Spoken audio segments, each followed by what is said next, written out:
All right, everybody. Welcome to Legislative Policy Committee. Our first one here at the Senate building this session. How many people are here for their very first time at a Legislative Policy Committee meeting? Will you raise your hand? Awesome. Welcome, welcome. Well, it's a packed house. It's great to see everyone. My name is Krista Hinton. I'm the first VP for the League. I am in charge of welcoming you and also looking for a motion to approve our minutes from January 12th meeting. I've got a motion right here. Do I have a second? Back there with Councilman Dugan. So all in favor, say aye. Any opposed? Okay, sounds great. That motion passes, and I will turn the time over to Justin or Cam. Cam. Welcome, everybody. It is real now. Thank you for being here at the Capitol and online. Cassidy, how many people do we have online? 205 online, and then just scanning the room.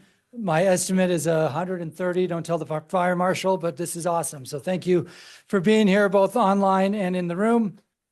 For those of you who are new, you can sign in both online and here to make sure when we get to the ratification at the end that we record your vote correctly. And then the bill trackers on the left. For those of you coming through this first time, there are already more than 600 bills out. The legislature is on pace to set a record for a number of new bills. Now, that doesn't mean that all 600 bills impact cities and towns, but it does mean we have to review all 600 plus to make sure they don't. We do not have time at each LPC to go through every bill, so we've prioritized bills to bring to LPC, and then there'll be a lot of follow-up conversations. In fact, those have already been happening every day as we're working through different bills, okay? So if there's a bill that's not on the agenda today, but you want to make sure is on the radar, you can mention that anytime during the meeting, but preferably at the end. And then if there's something on the bill tracker, we say, oh, the League has recommended position pending, and we think we should be support, bring that up too, so that we're unified. We've had a lot of bill sponsors who've been asking us for the last few days, where are you guys at on A, B, and C? And we've told them we have to wait until after our first meeting. Also, for those of you who are new, here's the agenda. It's out, and then we'll be meeting each Monday. But for those of you who are new, this is my family's paper chain tradition that started when my daughters were born. So that is the paper chain for each day of the legislative session, and then they cut off a chain for each day. So that chain is really long right now. It is really long, but it gets shorter with each LPC meeting. Okay. Our core principles: respect, collaboration, and outcomes. Upcoming events, nobody's going to DC this week because of the snowstorm back there. It'd be nice to have some snow here. But the National League of Cities will be a few days after the legislative session ends. And then Mayor Hughes has promised me, Sean, that there will be fantastic weather for the mid-year conference in sunny St. George. Guaranteed. We have a St. George guarantee. Okay. As a reminder, these were the core asks of you as we came into the session around property tax, housing and land use, and local administrative advisor. We're going to actually spend more time on other issues today because we've spent a lot of time in the last couple of LPCs on these, okay? And there's a lot of moving pieces still. But we wanted to report back to you on property tax. So you were given a homework assignment 2 weeks ago, and you did a terrific job responding to that homework assignment. We got tremendous feedback from you over the last couple of weeks. We are expecting more bills coming this week on property tax. The bills that we considered on January 12th haven't really changed yet, but substitutes are in the works. So I give that to you, and that we're not going to spend a lot of time on property tax today because it consumed most of our time 2 weeks ago, and there's not a lot that has changed. But we did want to report back to you about the homework assignment. So the League board last week, based on your input from the last two LPCs, endorsed this key direction: preserve the ability of cities to raise property tax without being subject to statutory limits, such as caps or voter approval. And then the state of Utah should understand the consequences and impacts on cities and towns of both changing the value of the primary residential exemption and of the property tax system as a whole. So those are the guiding principles here as we engage in the session. Likewise, at the board meeting last week, two policy questions arose that our policy research team is going to be working on over these next few days. So we're putting you on notice that these will be additional LPC assignments. what cities and towns, if any, are near your property tax mill levy limit? And then second, of the proposals that are out there right now, what impact, if any, would they have on your city's ability to repay bonds? So those are a couple additional homework assignments that'll go out in tonight's email, but just want to put those on your radar right now. The themes we heard back from you from the Slido results are now up on the screen, ranging from just general frustration that the legislature doesn't understand how the truth taxation system works to, and this is the most important one, I think, at the bottom, near universal support to preserve our property tax authority as is. In fact, it was of the Slido results, it was actually 96% were consistent with that statement. Okay, that's a staggering high number for our Slido results. Then we asked for feedback about the individual bills. So these are the bills that are out right now. This is the feedback that you've given us that we have been using in our advocacy with legislators. So if there's anything we're missing, let us know. But as of now, knowing there are substitutes coming and knowing that there are more bills coming in the property tax space, and they're going to start to come together in the next few days, there's really nothing new for us to deliberate on today. So before we leave property tax, are there any questions about where we're at in this space?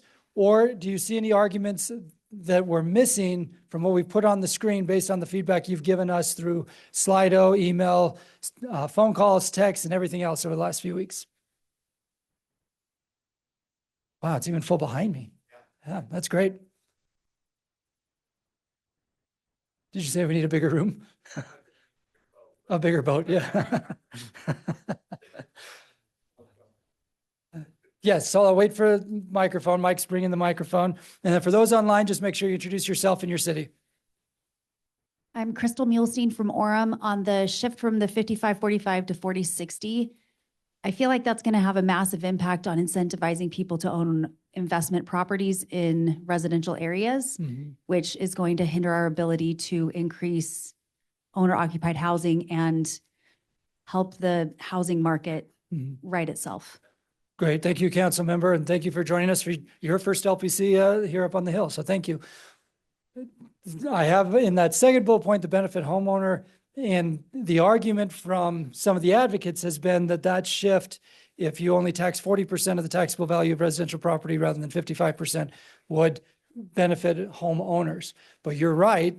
And the point that we've been making back to them is that under the Constitution, all residential uses qualify for that exemption, so long as it's used for primary residential use. So I could own 30 units, all 30 units would qualify, even though I may not live in any of them. So your point is a great one, and that's been part of the argument we've been bringing back. So I got to summarize there the benefit home buyer, but I'm glad you brought that up so we could expand the scope of that. Any other questions on property tax? This is a biggie, but there's just nothing new yet, but I expect it will be. Thus far, we're recommending staying position pending on the bills, knowing that there are a lot of moving pieces on them. This is one that we've recommended changing to support, which is House Bill 170, which is around school district budgets being referable. Right now, all of your budgets are referable. Under state law, they are not. So the thought was all legislative bodies should be subject to referendum. Okay, so this is the one we're recommending to switch to support, but the others, let's stay position pending for a few more days, and then we'll bring it back next week. This was a tool unveiled in the Property and Tax Committee last week, and it's an effort by the legislature to help residents understand how the property tax system works. So this was Friday afternoon. For most of you, this is probably the first time you're seeing the tool. It's the first time we saw it was Friday afternoon, but we just wanted to share it with you. It's worth taking a look at it. Our policy team is doing a deep dive in it as well. It's called the Vesta tool. Okay, so that's why it's there. Vesta tool, we'll link to that in upcoming. I think we linked to it in Friday Facts last week as well, and we'll link to it again in the future. Okay, with that, I'm moving on to public safety, and I'm moving out. Take it away.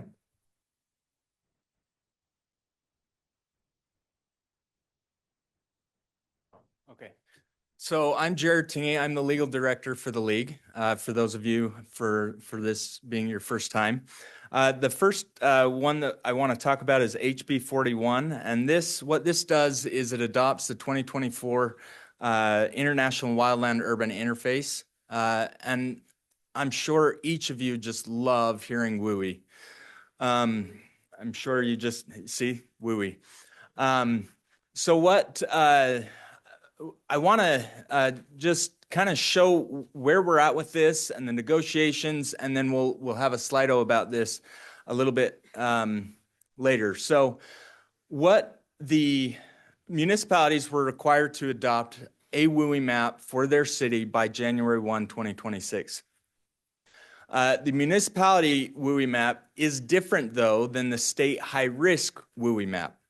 So that's different. There are also other maps that the state has created that are different than the high-risk WUI map. Hopefully, you all feel confused because I did too when I looked at it. So right now, they do not have the fees that will be associated with the high-risk WUI map.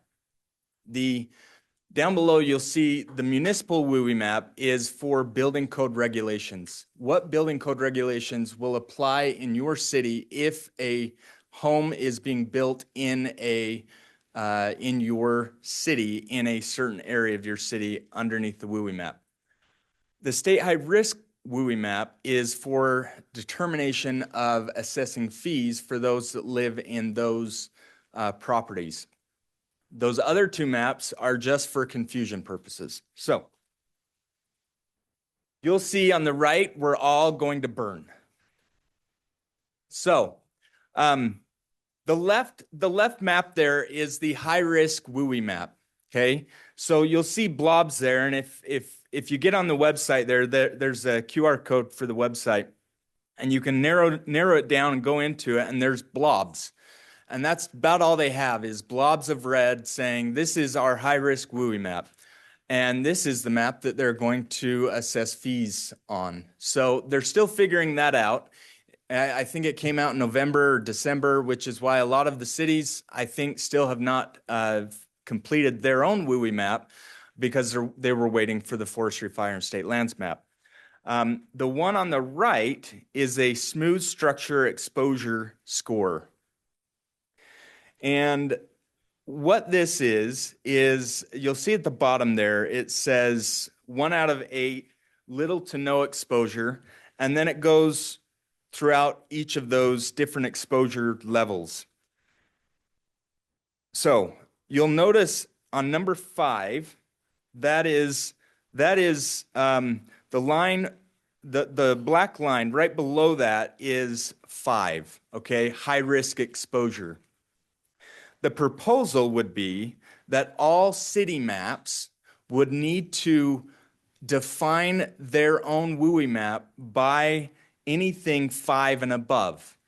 So anything below 5, less than high risk exposure under that map, you would need to have the fire marshal or the municipality go and receive a correction by the Forestry, Fire, and State Lands and say, our city is a little bit different because we've got draws, canyons coming down. In Bountiful, for example. So math is perfect. So that is kind of the process right now. Instead of just having the complaint is here that WUI maps in cities are being far too conservative, meaning their line is coming down too far into the city, which puts more properties into the WUI area, which by some parties say affects affordable homeownership. I'm just the messenger, okay? So that is the current proposal.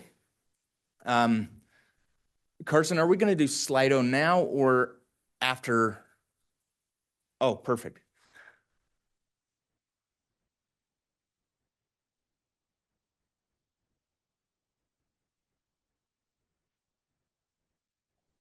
So that would be the proposal, is that line, everyone's WUI map would need to be 5 and above, which generally speaking, if it's in a 5 area, it is along the bench of different cities that have wildland urban interface. It may be a little bit above your bench, it may be a little bit below, but generally speaking, that's where that line runs. But all cities are different, right? They've got different draws, they've got different brush, they've got different areas where the development meets the wildland urban interface. While Carson's pulling this up, any questions on this? Yeah.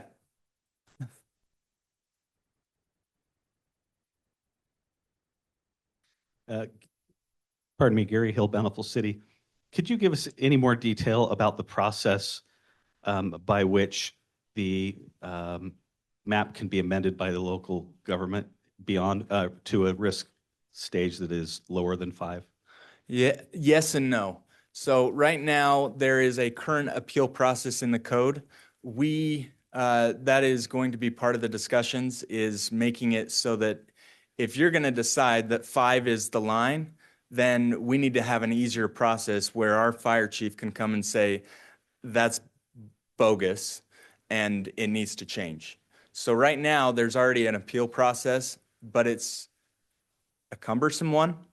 In the negotiations, we're going to try to pull that back and say, okay, let's be reasonable. And so yes and no. A true attorney answer. It depends. This is Francis from Mill Creek. Hi, I'm over here. Oh, Quick question. So could a city do 6 and above or 7 and above? yes. Yes. Okay. So 5 is the floor, not the Yep. ceiling. Okay. Thanks.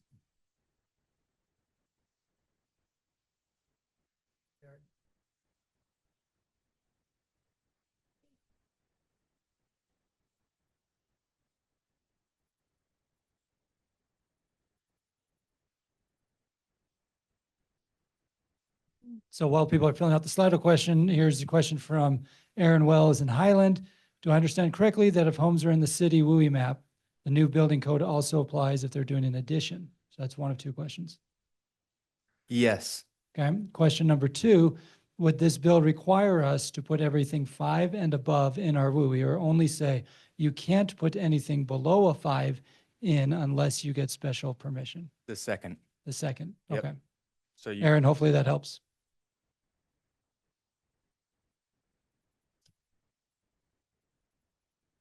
is it up? Okay. Okay. Why don't I explain 215 and then we'll go straight to Slido. We don't need.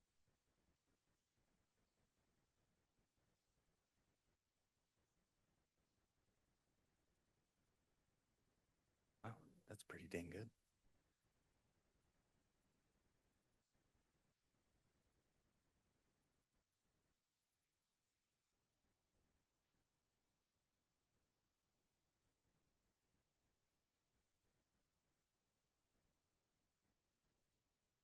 How many? Stop it out.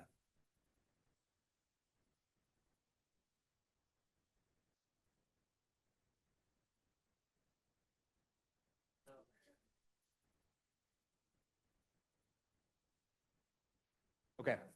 All right. So we're gonna move on to the description of the next bill, which is again Representative Peterson, HB 215. And because the Slido is working really weird, we're just going to move straight from this question to the next question. But let me explain that proposal. So right now, the current code says that a city cannot prohibit someone from removing vegetation from their property, period. So you can't have an ordinance that would restrict someone from tearing out a tree on their property. Quite a few cities have these ordinances for purposes of erosion or avalanche control. Or if you live in a ski city where there's trees and you're in a forested land, They don't like clear cutting entire patches of land, and so for the aesthetic purposes. So this bill would restrict being able to have those ordinances. Now, the new proposal after negotiating is that if the city can prohibit those from removing vegetation, but only if it's not for the purposes of removing that vegetation to become a defensible space. So if a resident wants to tear out their tree because it's too close to their home and they want to be able to make a defensible space, they'll be able to do that. If it's merely, I want to just clear cut my land, you can still have those restrictions in place. So that's the proposal, is if it applies to the wildland urban interface code as defensible space, then we can't restrict that.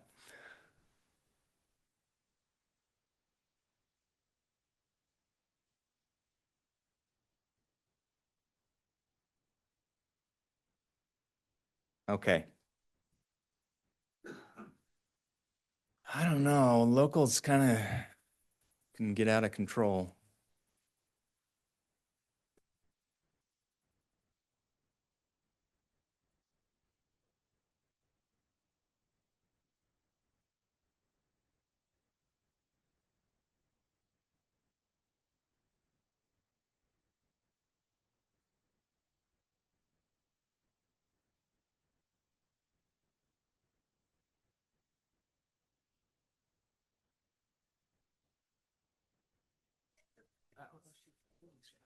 Jared Mark Christensen with Saratoga. I think as far as the vegetation, that's really not my bigger question.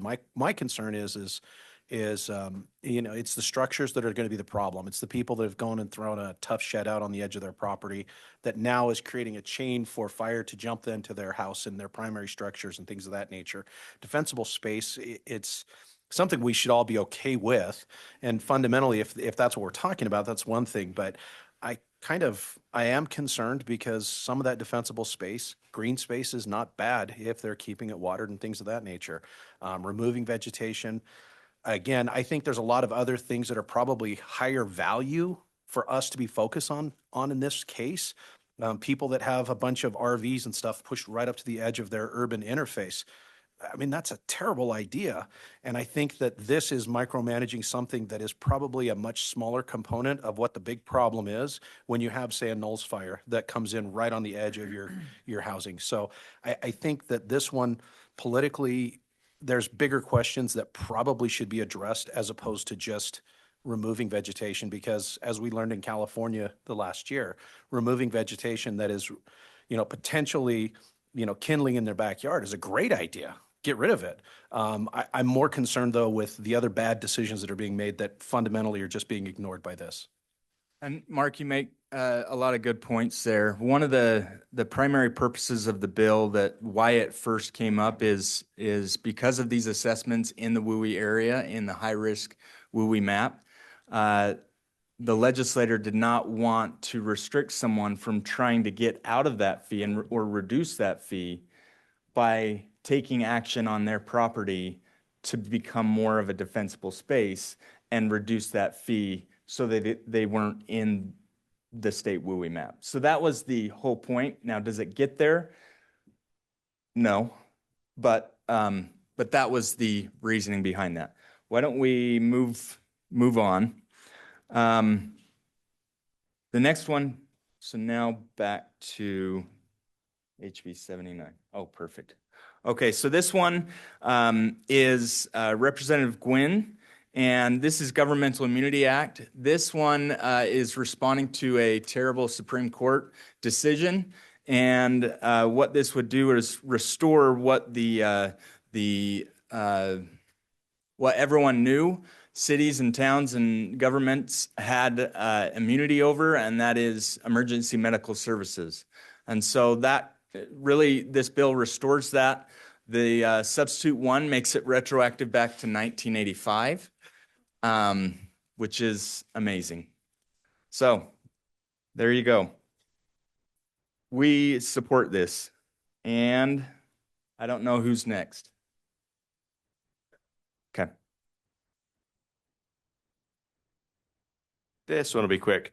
Hello, for those who don't know me, my name is Justin Lee, Deputy Director here at the League. For those who do know me, yes, I am not shaving this session. I'm just getting that question out of the way from everybody right now. Yes, it is for a part in a play. It's not going away for a couple of months. So this firefighter cancer fund proposals, last year there was the bill HB 65 that expanded the list of cancers that are presumptively arise from service as a firefighter. There were some concerns with that one about what that would do to insurance premiums and workers' comp. There is an effort this year to try to mitigate some of those concerns around those premiums going up by creating a cancer firefighter or a firefighter cancer fund. So I'm just bringing this up now as kind of a letting you know this is coming. There's not a specific bill out there yet. We don't have a specific proposal, but there's an effort to create a fund. This has been done in some other states that would lead to faster payouts for firefighters who are diagnosed with cancer, and hopefully also bring down some of the premiums with insurance and workers' comp. Like I said, it's a TBD on the funding mechanisms. Representative Snyder has been working on this one. So just bringing this up as something that could come back as we get more proposals, but want to put it on your radar now. That we're having discussions, also been talking to the trust and IRMA around what the impacts would be on this. So this is just one for the radar. We don't have a specific proposal to bring to you yet, but wanted to let you know that it's out there. And with that, I'm going to turn it to Molly, I think, for this super easy bill. What a party. Molly Wheeler, other Deputy Director of the League, in solidarity with Justin. I also decided to not shave this session. So stick with me on that. So this bill, HB 355, also derives from a Supreme Court decision, albeit one that we like. This was a decision that was largely focused on Salt Lake and homelessness. And while I think the target of this bill is homelessness, it is far, far, far more expansive than just homelessness, and I think should be pretty alarming for any public entity who owns land. So it allows private individuals to bring civil action against a government entity through their permission of a third party to create, contribute, or maintain, kind of any public nuisance, and removes your government immunity for a public nuisance. So based on our analysis of this, it essentially deems any unsheltered homelessness public nuisance, but it also could make you liable for anything that happens on your streets, on your sidewalks, that someone finds under the public nuisance law. With that, it allows both private nuisance and public nuisance. So this is what I was trying to get at. So under private nuisance, this is where it's a little bit more tailored toward that government interest. So it is a party's unauthorized use of government property that causes a substantial and unreasonable interference with the private individual's use and comfortable enjoyment of their life or property, or a material interference and obstruction of the lawful operation and use of the private individual's place of business. Public nuisance, more expansive, still very much alarming. That is anything that threatens the comfort, health, or safety of 3 or more people, offends public decency, blocks public waterway or land, involves criminal activity, or renders 3 or more people insecure in life or use of the property. So that is a really big deal. Each instance would be an opportunity to bring another claim. So if, for example, if there was someone who was maybe rolling coal down my city street, I could sue my city. And then if they were rolling coal down my city street again, I could again sue my city. So we're gonna work on this. We are recommending that our membership oppose this for now, and we'll keep you tuned.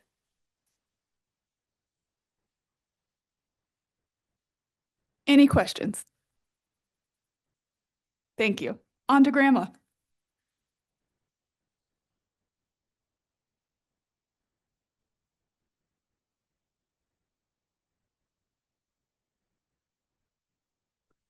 Okay, there's good and bad news on this. The good news is that it changes the the timeline of which we have to respond from 10 days to 15 days, and for exceptional responses from now 15 to 20 days. It also defines what reasonable specificity means. So all of those who have received grammar requests that is extremely vague, it now requires very specific things. The words that you want them to search for electronic records, it's a lot more specific. So those two things are really good changes. The bad changes are that it requires a one-page supplement. If you have different codes on Gramma and that are different than under Gramma, you've got to make a one-page summary and post it on your website and give it to employees and any new hires within 30 days. So it all depends on what the Division of Archives and Records will come out with. They have to create a one-pager, and then if you do supplement that regular whatever's in Gramma, then you'll have to do that supplement one page and post that on your website. So there will be DARs, and then if you have something different, it will be you'll be needing to do that. The other two bad changes, it requires clerks to assist the requester to provide reasonable specificity. So while it gives you a better definition of reasonable specificity, now if someone doesn't do that, now you've got a clerk that needs to go and provide that for them. So, grumbles, why grumbles? And then the second thing it does is it gives the director the authority to not schedule a hearing if the appeal is substantially similar to an appeal already decided. We've seen this in the past where some cities at the same time, that might include daily calendars, all submitted different appeals, and so this would give the director the ability to say, well, they're all the same. All the facts are the same. They're all substantially the same. And we're not going to give a hearing to the rest of you, just to the first one. So there's some issues with that. And then there's a ton of other things that we'll need to request in negotiating. This has not been in a committee yet. It has been numbered, and we plan on talking to the sponsor soon. So that's where we're at with that. I think this is Cam, because he loves land use so much.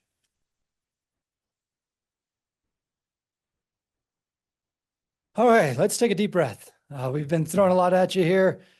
Before we jump into land use stuff, the last couple of bills, you've seen we've made recommendations of oppose as a starting point. The deliberations are going to keep going. But are there any questions about any of the items that have come up in the public safety and Gramma space thus far before we go into land use? Anybody online? Okay. Justin brought this up last week at Local Officials Day, that there are going to be a lot of bills that'll be in what we call the action needed space, where you'll see updates in the nightly email or in Friday fax. So as of right now, taking HB 355 as an example, that bill is not in committee yet. It's not on the floor yet. So it's not ready for a full-on action alert, okay? I believe it's still even in rules, right? It hasn't even left rules yet. But there are a lot of conversations going back and forth. So it's important that for these types of bills, as you're talking to legislators, you just let them know, hey, we have some concerns about these types of changes to Gramma or these types of changes to nuisance laws, and here's why. So it builds that situational awareness, which then helps us as we're negotiating on it. Likewise, if your city has some specific examples, and Gramma's a perfect case study here, when we've made changes to Gramma up here in the past, we've been successful when we've been able to walk into a meeting and say, here's Taylorsville's example, or Riverton's example, or Bluffdale, or Harriman, for our first 4 rows over here. Here are these real life examples that then can help us inform those conversations. And sometimes mayors and or city attorneys will join us for those conversations too. So if you have specific examples of where some of the bills we're talking about, from Wildland Urban Interface to Gramma, where it would help us on the advocacy side, please send them to Jared. right? Jared, in general, send stuff to Jared for those ones. Okay. Housing, let's talk about this. There are bills that are out, and then there are bills that are not yet out. So we have, normally you say like the good and the bad and the ugly. In this case, it's the good and the bad and the incomplete. Okay. So on the good side, we'll talk about these in a second. House Bill 68, we've got that one. It's out. We're recommending support. I'll talk about it in a moment. And then these two, what we've called House Bill TBDs. One is around partnership for infrastructure funding. We've had a lot of success, even if it didn't feel like it at Local Officials Day. We've had a lot of success with legislators talking about the need for partnership to fund infrastructure, which in turn would unlock housing units that are planned for. We've had a lot of success with legislators sharing data with them about what that would look like. In fact, Norm from Santaquin, your email came right in time, by the way. Norm sent us stuff last Friday morning, just before we were going into a meeting, broken down of here's the system improvements in Santaquin. This is what we need. This, if we had this investment, it would unlock these thousands of housing units. And I literally went from my email box right to leadership in a matter of minutes. So thank you. And that's one example of the information you give us gets passed along to legislators. So House Bill TBD is trying to figure out this infrastructure partnership. The dollars are still to be determined as well, because it is a tight budget year. And we'll talk about that in the technical assistance space, but we're trying to figure out where the money comes from. And then we had a bill last year that was focused on what we've referred to as legacy cities. These are older cities with older housing stock, with a lot of rental stock. And the effort was to try to create a partnership with state dollars that right now fund new construction for first-time home buyers, and to be able to use a different avenue to partner with local governments to convert rental units to owner-occupied units in these established neighborhoods. And so we're looking at some amendments to that bill from last year, but it's not numbered yet. On the bad side, we're going to talk in a little more detail about House Bill 184. And then in negotiation space, there will be a bill from Representative Coford. That's the Land Use Task Force bill. We're going to talk about this one here in a moment. Senator Fillmore has a land use bill. We spent a lot of time on this one with him over the last few weeks, and gotten some good feedback from the city managers and our board about the different provisions that will likely be in this bill. There was a meeting this morning about modifications to preliminary municipalities, which is a step removed from us as cities, because this is really the focus on incorporating in unincorporated areas and a path to incorporation there. But we've been involved in those conversations. And then Representative Roberts has a bill to facilitate the use of state-owned surplus land for housing development. So we have drafts of these bills. There's lots still going back and forth, but they're not ready to present to you yet. But this gives you just a quick snapshot of what's to come in those bills, okay? Now, one piece of it in Representative Coford's bill is around detached ADUs. So again, for those of you who are new, here's just a quick reminder. This is from our LPC meeting back in August. We brought to you, in fact,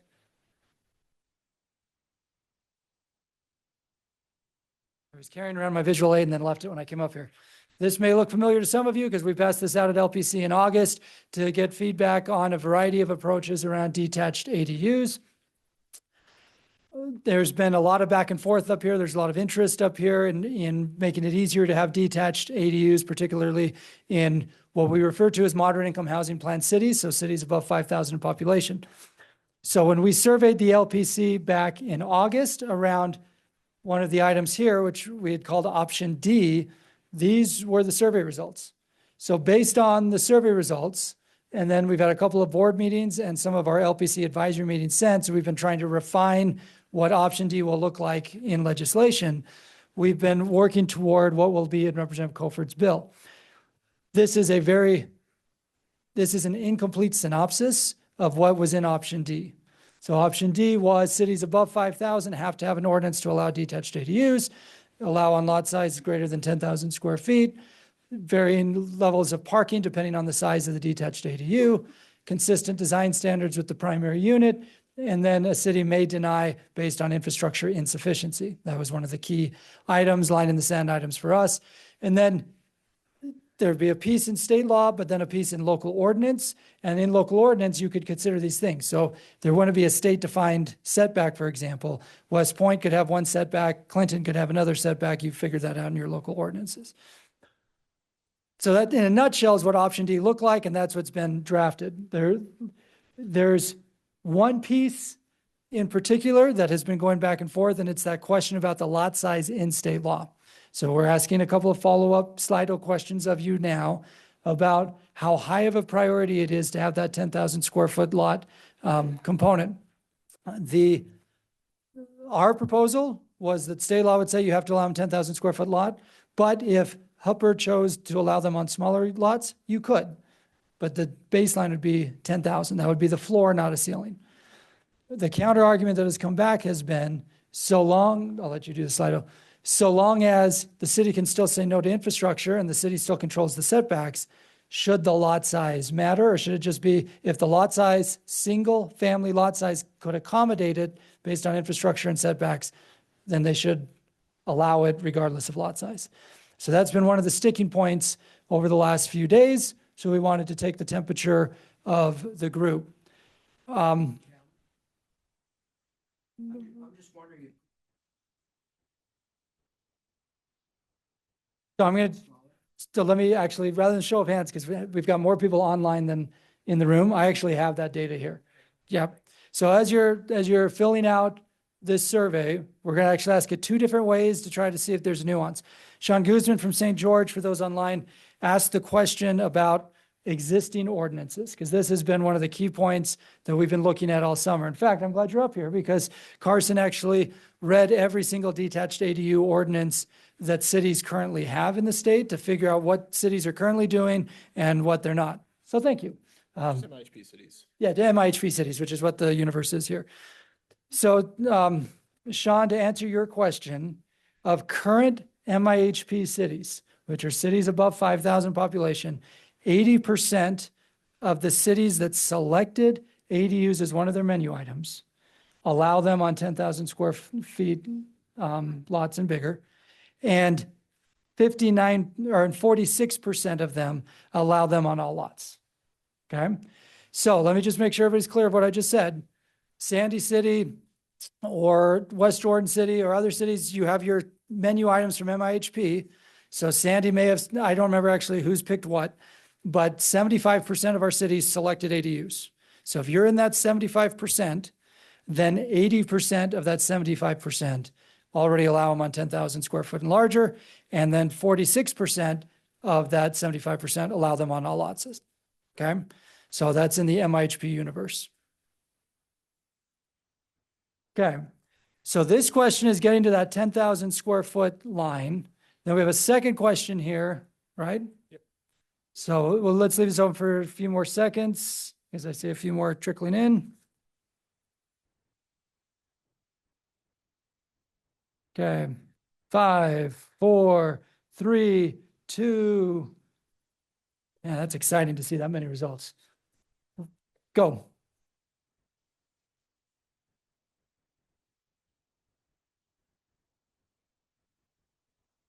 Okay, so this we put in a lower number, so still you'd have lot size, but it'd be 6,000 square feet. So again, how high of a priority? What we're trying to understand here is, does the lot size itself matter to us, or is it the size of the lot that matters to us? Is it the principle? So that would be helpful to know that maybe 10,000 square feet, you didn't really care, but 6,000 you do, or vice versa. So this is the same question, just with 6,000 as that threshold. And the reason for 6,000 is state law around internal ADUs requires cities to allow internal ADUs on lots of 6,000 square feet and larger. So that was the thought of potential consistency there. So we'll leave that question open for a few moments.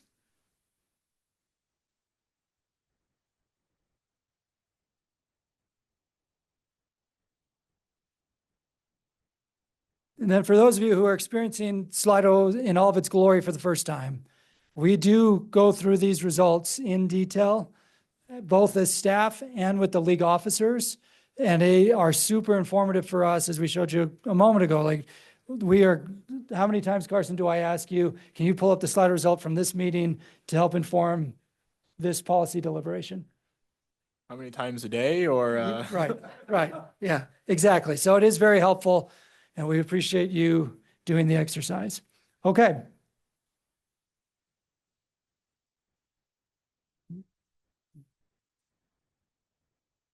So House Bill 68, we've told you we put this in the good category in the land use bill piece because this is primarily a structural or a technical change for structural change at the state. So it's a reorganization of how the state manages their housing policy. We actually presented this at the November LPC, but the bill wasn't out yet. And then in January, we referenced it to make sure people had a chance to look at it. And we were position pending a couple of weeks ago. Now we're recommending supporting the bill. There are a couple of minor amendments we need to make on it, but our recommendation is to support this reorg of how the state interacts with housing policy. And this was one of the priorities from the state housing plan. Any questions on House Bill 68? Anybody online? Hmm? Mark?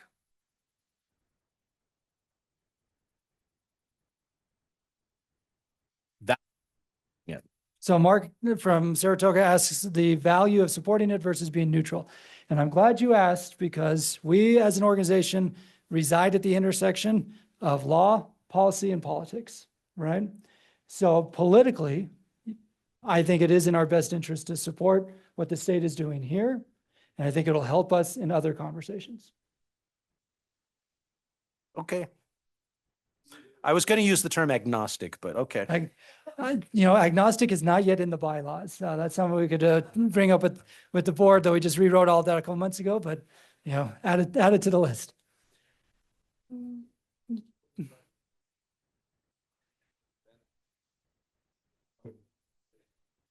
So the question from Corey in the room is, are there any financial benefits?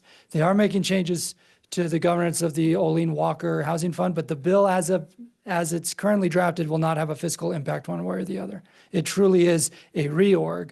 And I gave Mark my political answer. From a policy perspective, one of the frustrations we have heard from cities for the last few years in moderate income housing plans has been the difficulty with the chain of command at the state.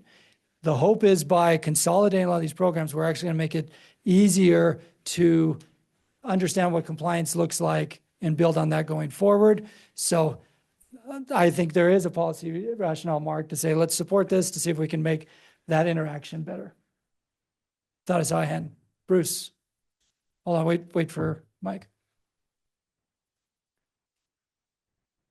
It seems like there's a conflict of interest with GOEO that's giving away state money to encourage new businesses to come in, which is driving up the cost of housing and simultaneously dealing with that housing issue that they're causing. Has that been discussed at all, that conflict? Quite a bit. In fact, that was, as the discussion throughout the Commission on Housing Affordability was occurring this summer, there was discussion like, where should this division of housing land? And the thought was, by putting in GOEO, you'll get better integration and try to eliminate some of those inconsistencies that have occurred through the years where states pursuing a policy over here that is inconsistent with the policy over here. So yes, that was part of the thought process. Perfect. Great. Thank you, Bruce. Okay, next bill. House Bill, still no speaker. Okay, I'll just keep going. House Bill 184. So this is a bill that Representative Ray Ward is sponsoring. I know that the cities that he represents have now met with him. We wanted to give space for Bountiful, Centerville, and West Bountiful to all meet with him. I know for sure Bountiful and Centerville, right, Mayor Wilkinson, you guys met with him. Yep, you guys did. Dwayne, are you in the room?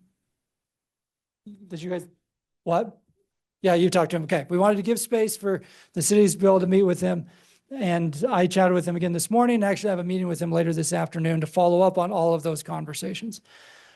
So our staff recommendation is still opposed based on the feedback we've been getting, but I want to be fair to the argument that he's presenting to his colleagues, because I think it's important for you to hear that argument. So when legislators are asking you, you understand what they're hearing, okay? So first, Representative Ward's objective is to make it less bureaucratic to build. And he's made that statement repeatedly of trying to make it easier to build starter homes and smaller lots. So the process as the bill lays it out, applicant submits a request. In the bill, it's actually called a sketch. So request and submit a sketch of the unit that request the city accept a preferred land use regulation. Your staff would have 5 days to determine whether or not it meets that state definition. If your staff determines, yes, it meets the state definition, then the city planning commission and or city council would have up to 30 days to deny it on the record in writing. And if you don't, come day 31, it's deemed approved. Okay? And in that process, you as a city cannot ask for engineering, you can't ask for site plans. It's just either you're approved or not. Okay? So our internal LPC subgroup on housing reviewed this proposal on January 9th, and the Slido shows 74% were concerned. The majority of the remaining people were uncertain because they wanted to look at it deeper. Okay, so that's where we were starting from. At the last LPC, we had an open-ended question about this, and so I've summarized in a beautiful slide, Cassidy, with lots of words. I've summarized the feedback we've received from you over the last few weeks on this bill.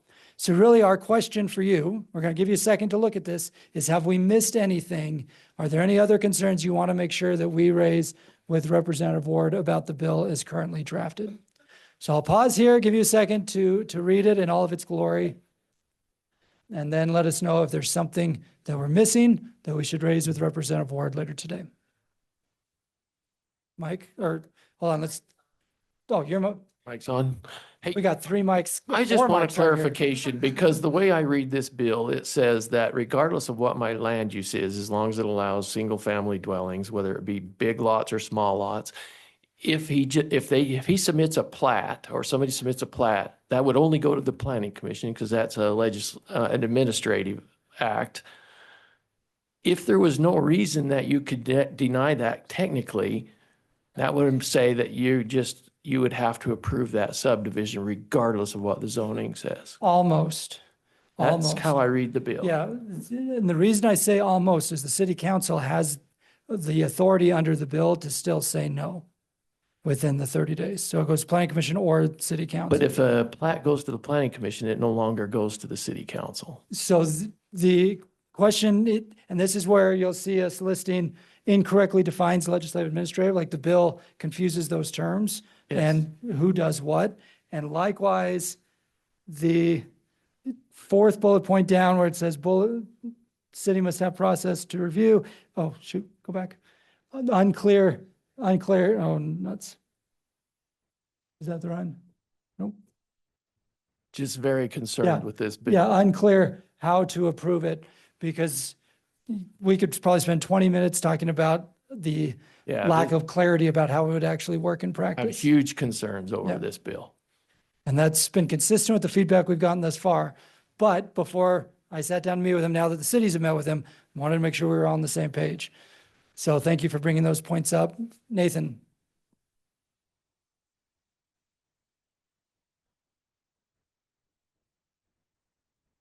Nathan Bracken on behalf of Copperton. I share all of these concerns, but some additional ones are, it's not clear to me if this is just making it a permitted use or if this is also rolled into that as well. Yeah. But the other larger concern is I don't think the bill is drafted is going to do anything to help starter homes because the way starter homes are drafted, it's a starter home that's sold at market rate Yeah, from that's what I right. can tell. So, and then it only has a 2-year restricted covenant. So it doesn't seem like it is a huge erosion of local control. But plus, it's not really going to provide any affordable housing in return. From what it's just going to provide more market rate housing, and you have most of the concerns there. But it needs a lot of work, and I Or would no suggest we no just work, oppose it. right? I Period. mean, Yeah. Right. Wow, that got quite the reaction. Okay. Let's go. Sean, you got a mic. And then anybody online, Cassidy? Okay. This is just a quick one. I don't see a definition of sketch in there. And is there an age limit on the person that draws the sketch? There is. On the first piece, no, there's not a definition. On the second piece, no again. Cassidy, I'm good. Okay.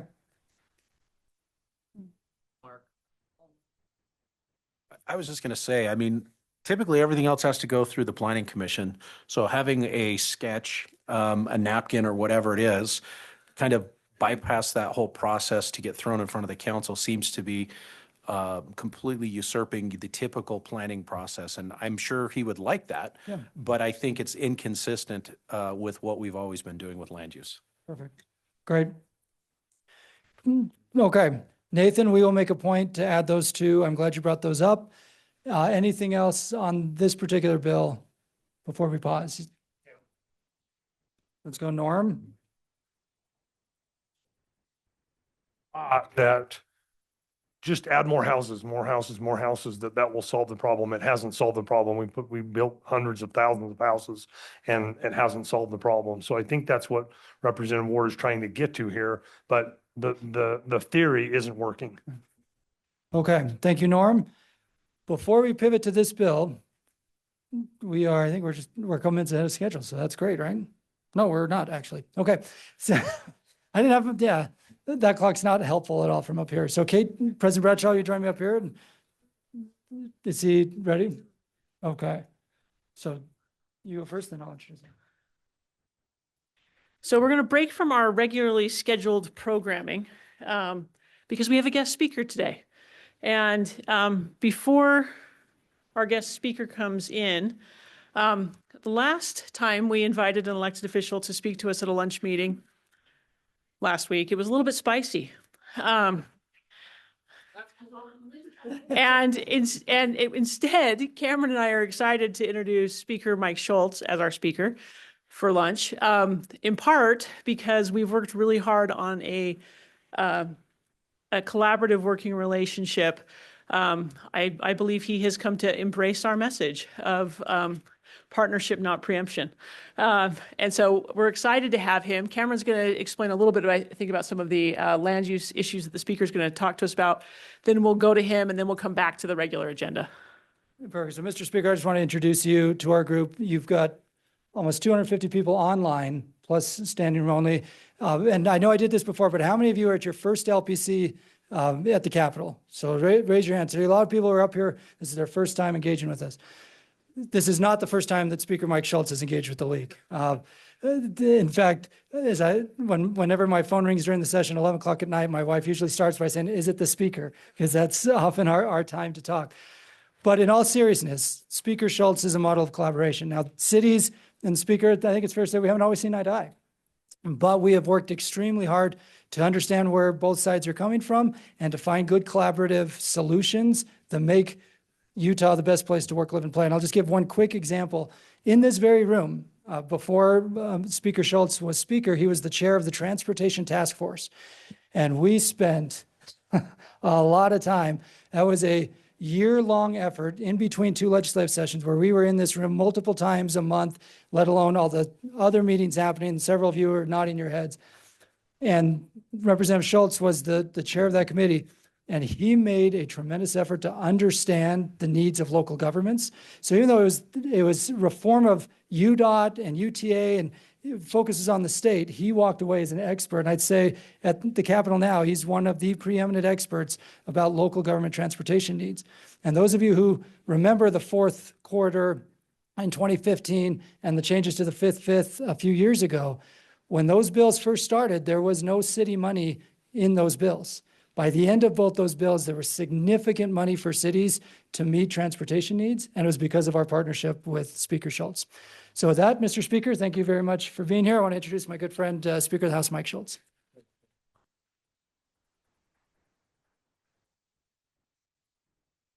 Well, thank you, Cam. I appreciate the opportunity to be here and have conversations with the League of Cities and Towns and all that you guys do for our constituents. I want you to know how much we appreciate it. Kate, couple things. So I have never been in favor of preemption, just for the record. I think the state does a lot of really good things and can manage things, a lot of great things. But I worry about the unintended consequences of state taking over local zoning.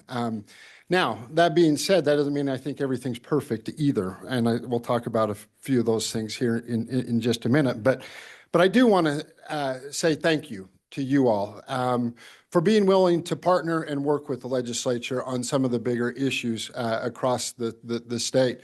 A lot of the issues we come to try to solve that we're hearing from our constituents around concerns, a lot of it does affect you at the local level. And so having that collaboration, working together gives us better results than if just one side or the other gets their way. And so I'm a firm believer in, look, let's try to find a way to come together to solve the issues, because you guys see things that we don't see. We see things that you guys don't see. And when we're coming together with true collaboration, we really find ways to move the needle in a prosperous way. And Cam talked a little bit about the Transportation Task Force from 2017. It was the first year I had become chair of a committee, and it was chair of transportation. And there's several things I learned through that process. One of those things was that the cities are severely underfunded on gas tax and the revenue that you get.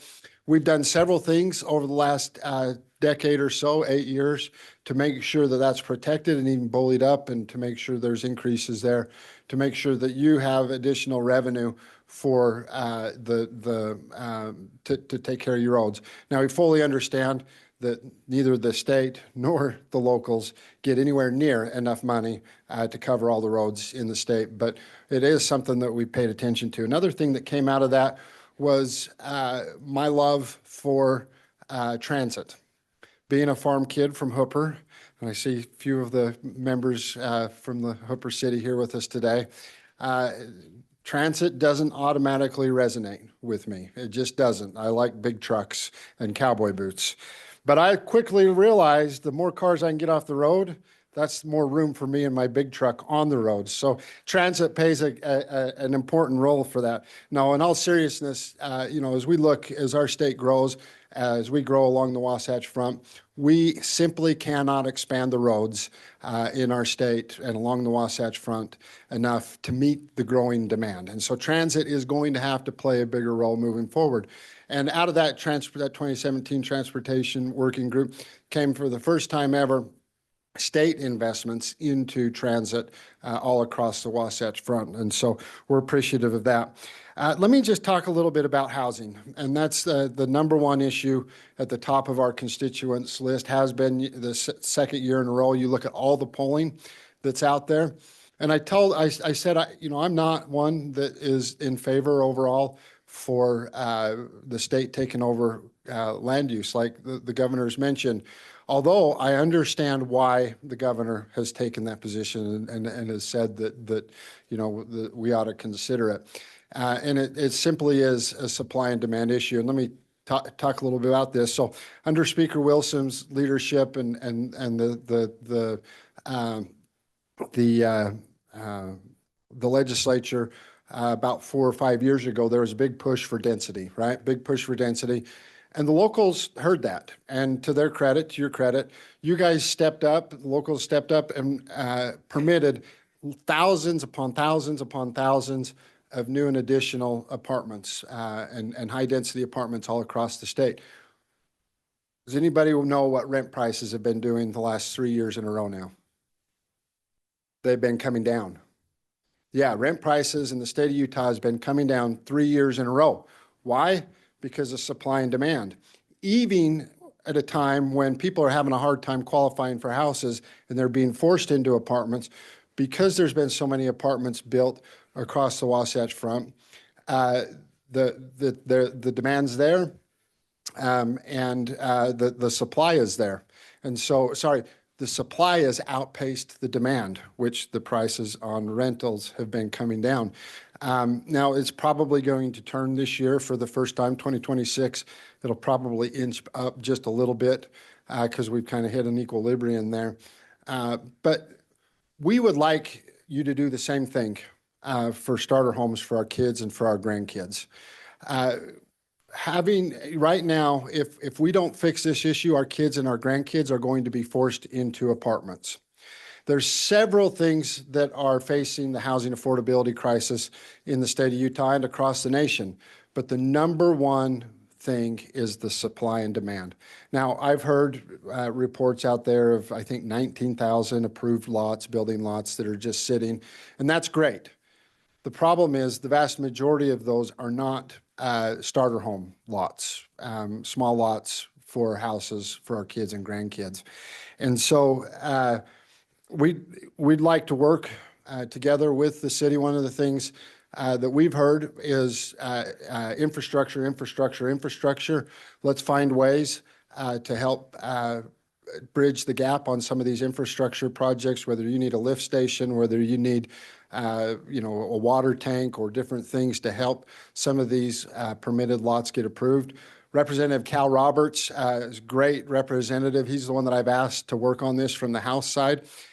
He understands all sides of this. He's a former city council member, and he also has done some projects and stuff over the past in creating housing opportunities. So I think he's a really good person to find that balance. He's working on trying to find some pots of money for infrastructure right now to help the locals out to where you can apply to this fund and take it. It's not a grant, but it would be a loan, and it could get paid back through building permits or other revenue sources. We'll figure some of those things out. But I think that's an important tool to help you all accomplish some of those goals.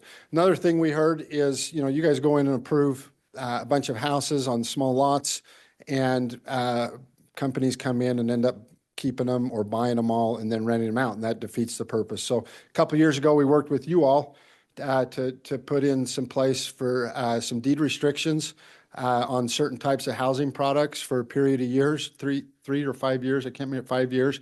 That was Representative Musselman's bill right before he went to the Senate, if I remember correctly. But anyways, that's what happens when you work together. And so we would like to work together with you all to do the same thing for houses for our kids and grandkids. Forcing our kids and grandkids into apartments is not a good way forward. It's not what's best for the state of Utah. And so if every city takes a little bit and finds a pathway forward on it, I truly believe we can find a pathway forward as a state to address the concerns that we're hearing. The thing that concerns me, and you've seen this happen in other states, and you've seen this in a poll that just came out. I saw a poll, and Cam and I haven't had a chance to look at it, but many of you probably seen it. The population is pretty well split.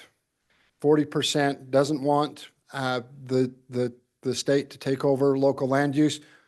40% do want the state to take over land use if it means increasing the amount of supply of starter homes.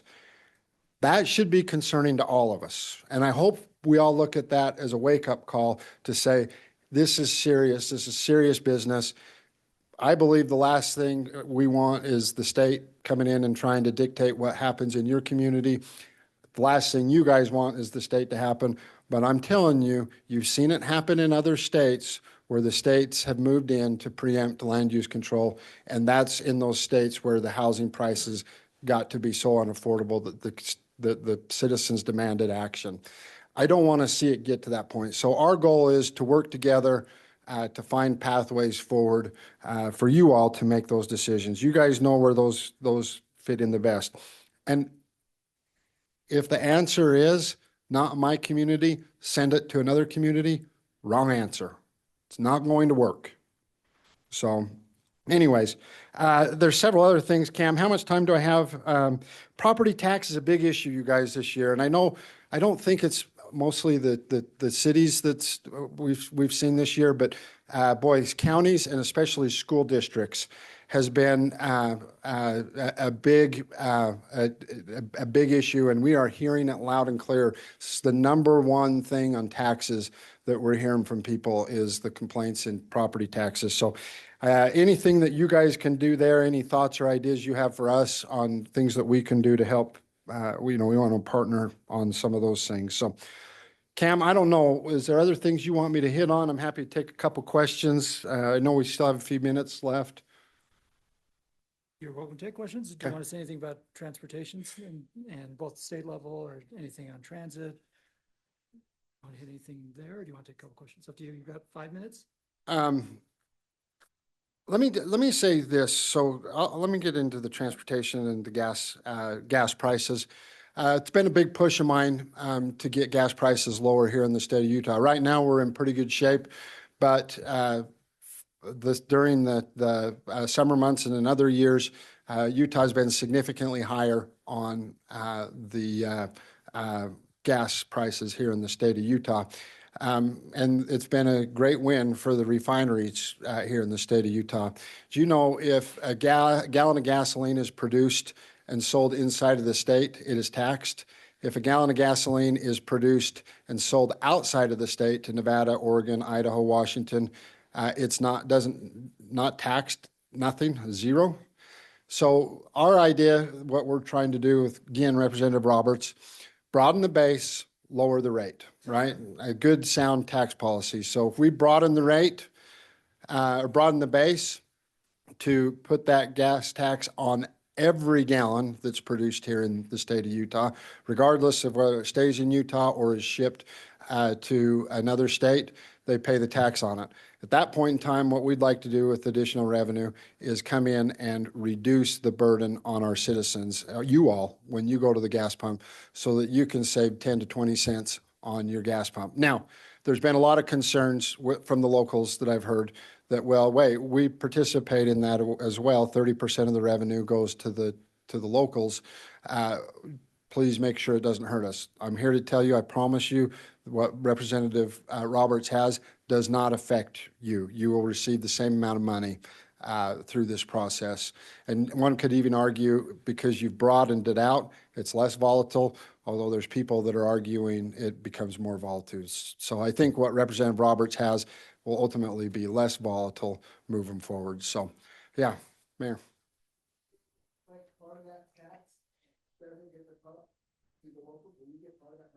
No, so what happens is go in the same B and C road fund along the same distribution. So it's just the dollar amounts would stay the same, the distribution amounts would stay the same. How it's collected is the only thing that changes. So, yeah.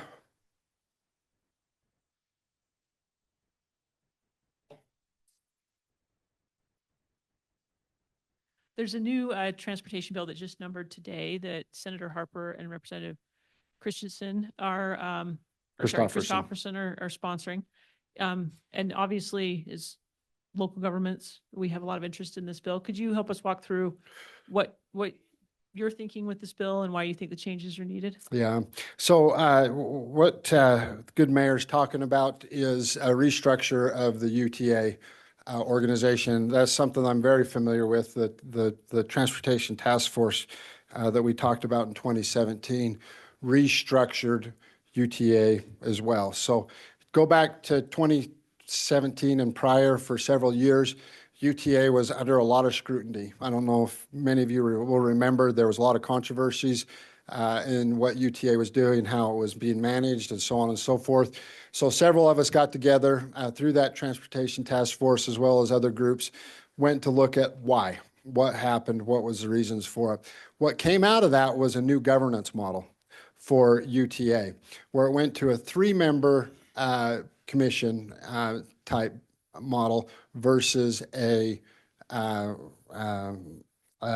board ran by a governing board.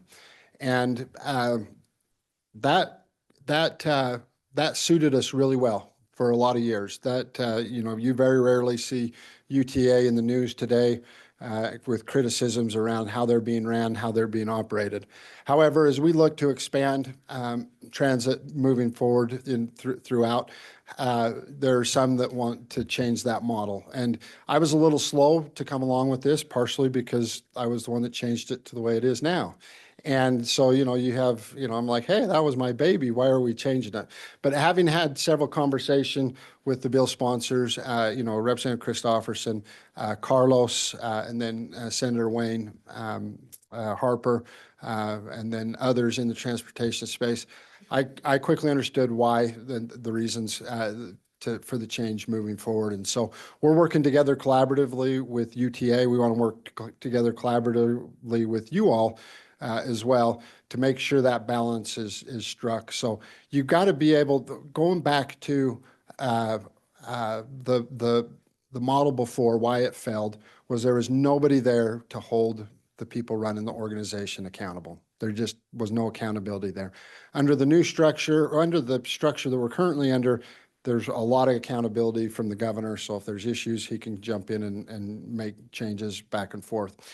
Moving forward, I think that the accountability is still there, although I do have some concerns about how that accountability is now, but I'm open to trying it. I think what's being proposed is a good middle ground on that, but we'll look forward to working with you all on it and seeing how that goes. Cam, other things. I got another couple minutes. Oh, it's okay. I know you. Okay, well, let's go. One more question. Not from Salt Lake City, sorry. Nope. Find somebody else. I tried. I'm just kidding. Victoria, please.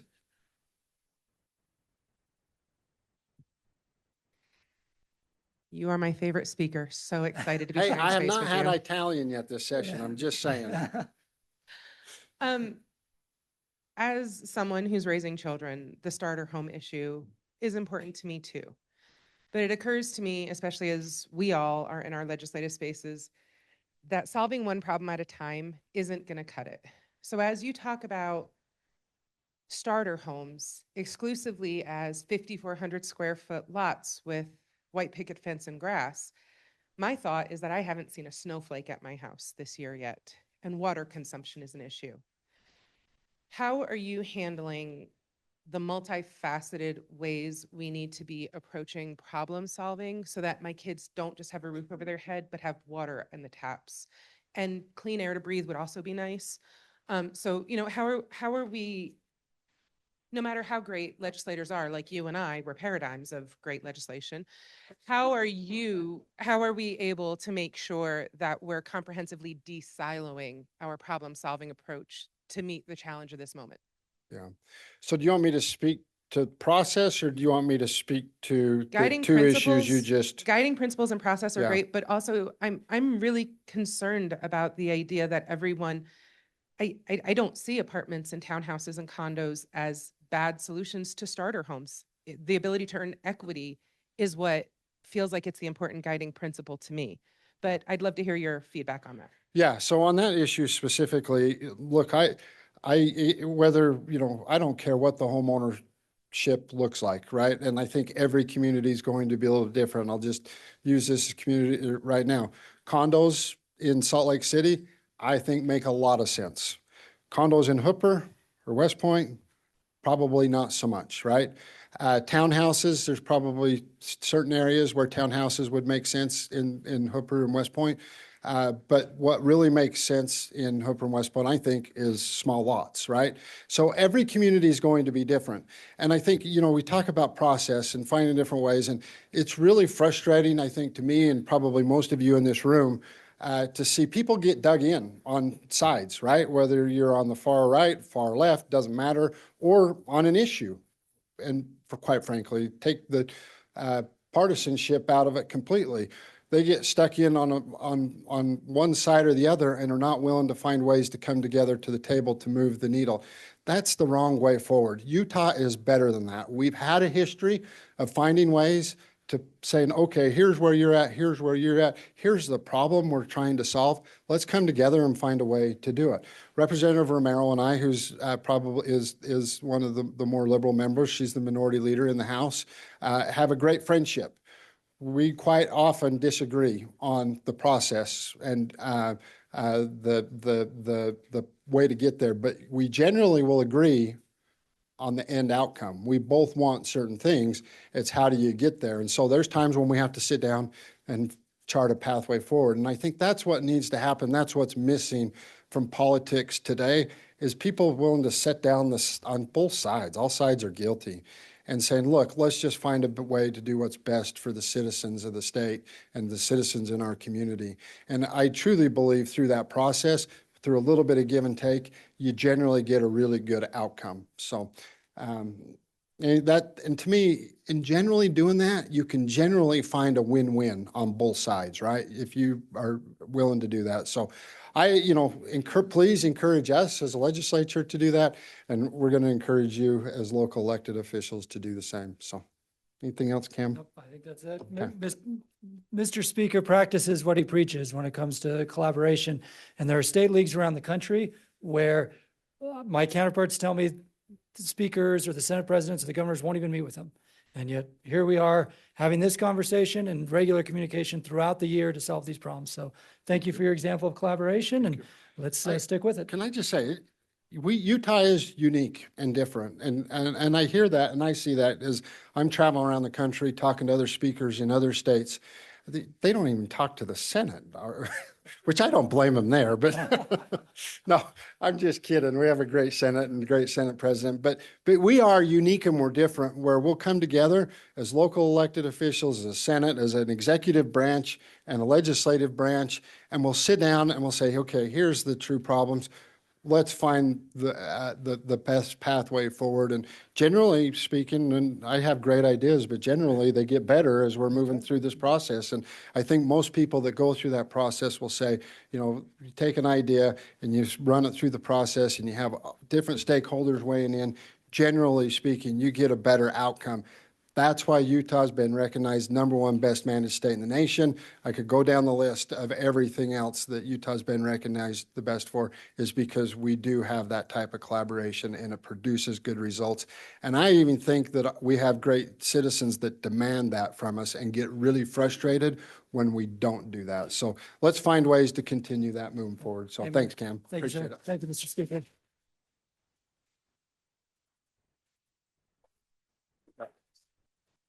Wrap this whole thing up. Okay, we got to fly, folks, but it was awesome to have the speaker here and he does practice what he preaches and we'll have a lot of communication with him and his team over the next few weeks. We're going to fly through these last pieces. House Bill 241. This is Representative Perucci's bill.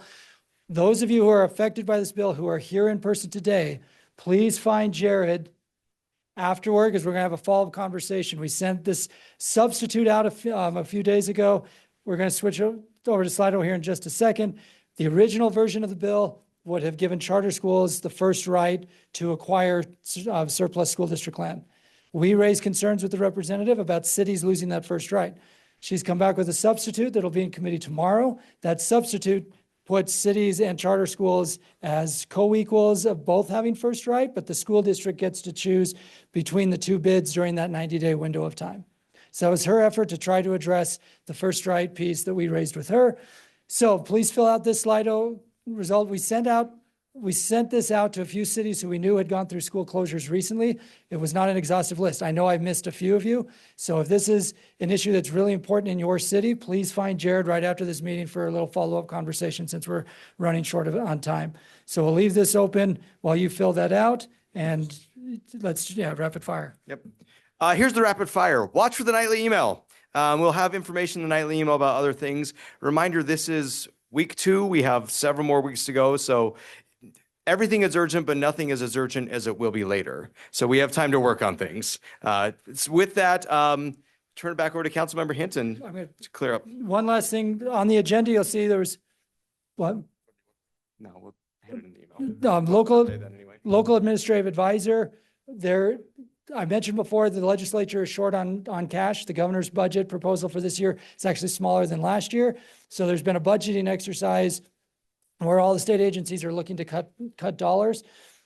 We're still pushing hard and we need everybody's support to get the local administrative advisor program restored to full funding.